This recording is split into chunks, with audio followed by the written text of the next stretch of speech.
జాతీయ పార్టీలు అన్ని రాష్ట్రాలకు ఒకే విధమైన మేనిఫెస్టో ఉండాలి. కానీ ఒక రాష్ట్రానికి ఒకలాగా, ఒక రాష్ట్రానికి ఒకలాగా ఈ ద్వంద్వ నీతి, ద్వంద్వ సిద్ధాంతాన్ని యువత అర్థం చేసుకోవడానికి పరిస్థితి లేరు. ముఖ్యంగా ఏంటంటే ఈ కులాలు, మతాలు, అదే విధంగా రంగు, రుచి, వాసన, ఇంకేమంటారు, ఇవన్నీ చాలా ఉంటాయి. ఈ భేదాలు ఏం చూస్తలేరు. యువత అంతా ఒకటే ఆలోచిస్తున్నారు. ఏ కులం కూడా ఆలోచిస్తలేరు, ఏ మతం కూడా ఆలోచిస్తలేరు.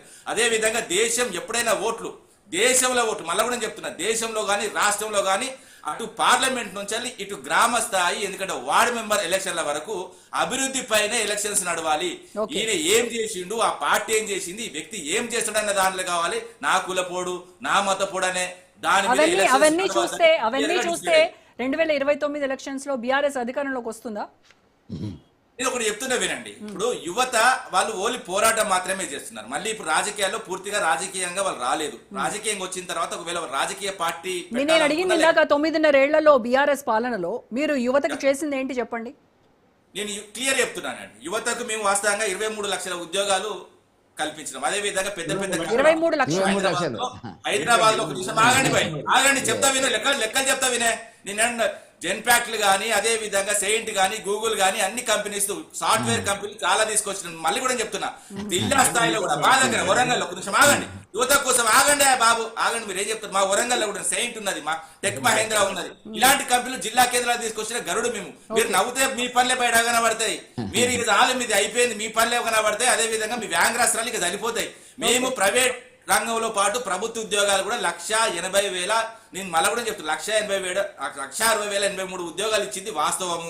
అదే విధంగా మళ్ళీ కూడా ఆర్థిక శాఖ అనుమతి తీసుకున్నది 2,32,328 ఉద్యోగాలు. అదే విధంగా నోటిఫికేషన్ 2,02,730 ఉద్యోగాలు. అదే విధంగా వచ్చిన ఉద్యోగాలు కూడా చెప్తున్నా 1,60,083 ఉద్యోగాలు. అదే విధంగా మేము నోటిఫికేషన్ లేసి మేము ఎగ్జామ్స్ నిర్వహించినది కూడా వీళ్ళు వేల ఖాతాలు వేసుకొని ఇప్పటికి కూడా 55,000, 60,000 కూడా అంటాడు, 70,000 అంటాడు, 1,00,000 అంటాడు. ఊరికే అద్దులేదు.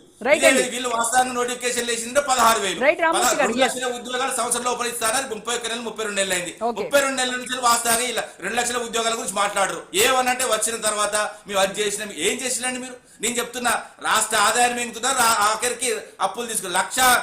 వాస్తవం చెప్పాలంటే ఈ వరంగల్లో చెప్పిండు, మాకు మళ్ళీ కూడా చెప్తున్నాడు. ఎందుకంటే మా వరంగల్ వచ్చి 18,500 కోట్లు రాష్ట్ర ఆదాయం వస్తుంది. అది కలిపితే 5 లక్షల కోట్లు. దాని తర్వాత వీళ్ళు తీసుకొచ్చి 4.5 కోట్లు.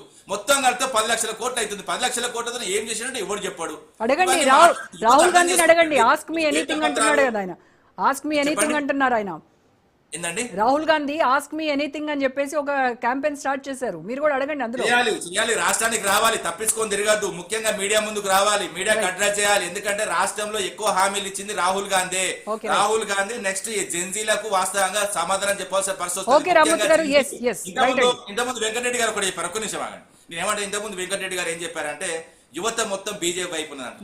వీళ్ళు కాంగ్రెస్ వాళ్ళు ఏమంటున్నారు, యువత మొత్తం మా వైపోయారు. యువత ఎప్పుడైనా కూడా రూలింగ్ పార్టీకి అగ్నిస్ట్ గా ఉంటుంది. మీరు చూసుకోండి, భూమి పుట్టిన కంచెలు చూసుకోండి, అదే విధంగా ఎలక్షన్ వచ్చిన కంచెలు చూసుకోండి. ఏ ప్రభుత్వం ఉంటే ఆ ప్రభుత్వానికి వ్యతిరేకంగా ఉంటారు. ఎందుకంటే వాళ్ళు చూస్తారు పరిపాలన ఏం నడుస్తున్నది, ఏ విధంగా నడుస్తున్నది, ఈ పరిపాలన వాళ్ళు చెప్పింది చేసిలా చేయలేదా అని ఆలోచిస్తారు. ఆ క్రమంలోనే ఖచ్చితంగా చెప్తున్నా, మీరు అవసరమైతే చెక్ చేసుకోండి.